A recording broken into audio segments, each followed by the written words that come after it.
Hello friends, నేను మీ విజయ. ఈరోజు మరో రెసిపీతో మీ ముందుకు వచ్చేసాను. అదేమిటో చూసేద్దామా? Peanut butter.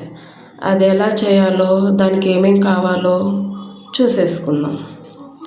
ముందుగా దానికి కావాల్సిన పదార్థాలు: 2 కప్పుల పల్లీలు, తరిగిన బెల్లం 1 కప్, నెయ్యి 1 కప్, యాలకుల పొడి కొంచెం. ముందుగా ఈ పల్లీలని దోరగా వేపేసుకుని, ఇది చేయటం చాలా ఈజీ అండి, ఎవరైనా చేసుకోవచ్చు. మనకి ఇంట్లో దొరికే ఇంగ్రీడియంట్సే మొత్తం, చాలా ఫాస్ట్గా చేసుకోవచ్చు. పిల్లలు ఈవినింగ్ వచ్చే టైంకి స్నాక్స్కి మంచి రెసిపీ. మీడియం ఫ్లేమ్లో చక్కగా దోరగా వేపేసుకుందాము. హై ఫ్లేమ్లో వేపేస్తే ఏమవుతుందంటే మాడుతూ ఉంటాయి అన్నమాట పప్పులు కొన్ని. చూసారు కదా, అన్నీ ఈక్వల్గా చక్కగా వేగిపోతున్నాయి. ఇప్పుడు వీటిని పట్టు తీసుకుని మిక్సీ వేసేసుకుందాం.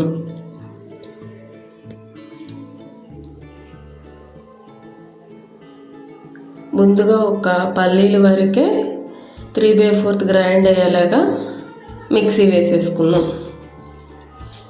చూసారు కదా, 3/4 గ్రైండ్ అయింది. ఇప్పుడు తరిగిన బెల్లం, నేనైతే పాత బెల్లం యూస్ చేస్తాను, అదేనండి ఆర్గానిక్ బెల్లం. దానిలో కొంచెం యాలకుల పొడి వేసేసాం. మళ్ళీ గ్రైండ్ చేసేసుకుందాం. ఇప్పుడు దీంట్లో కొంచెం నెయ్యి వేసుకుందాం. నెయ్యి నేను 1 కప్ అని చెప్పాను, కానీ కొంచెం యూస్ చేస్తున్నాను. యాక్చువల్లీ దీంట్లో 1 కప్ పడుతుంది. మేము నెయ్యి ఎక్కువ తినాం కాబట్టి కొంచెమే వేసుకున్నాను. మీరు హ్యాపీగా 1 కప్ నెయ్యి వేసేసుకోండి, అప్పుడే ఆ బ్యాటర్ అనేది పలుచగా వస్తుంది. దీని మీద కొంచెం పలచనేస్తుంది కప్పు వేసుకుంటే నెయ్యి.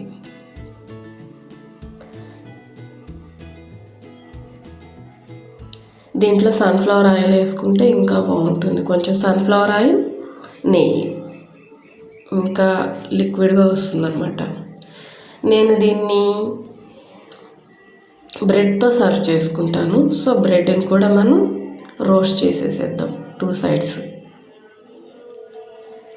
చక్కగా ఎమ్మీగా ఉంటుంది. టేస్ట్ అయితే సూపర్గా ఉంటుంది, హ్యాపీగా తినేసేయచ్చు. నేను మిల్క్ బ్రెడ్ తీసుకున్నానండి. ఇది కొంచెం డెలికేట్గా ఉంటుంది, బట్ టేస్ట్ అయితే బాగుంటుంది. చక్కగా ఇది 2 వైపులా రోస్ట్ అయ్యాయి కదా. ఇప్పుడు పీనట్ బటర్ని ఆ బ్రెడ్కి మొత్తం స్ప్రెడ్ చేసేద్దాం.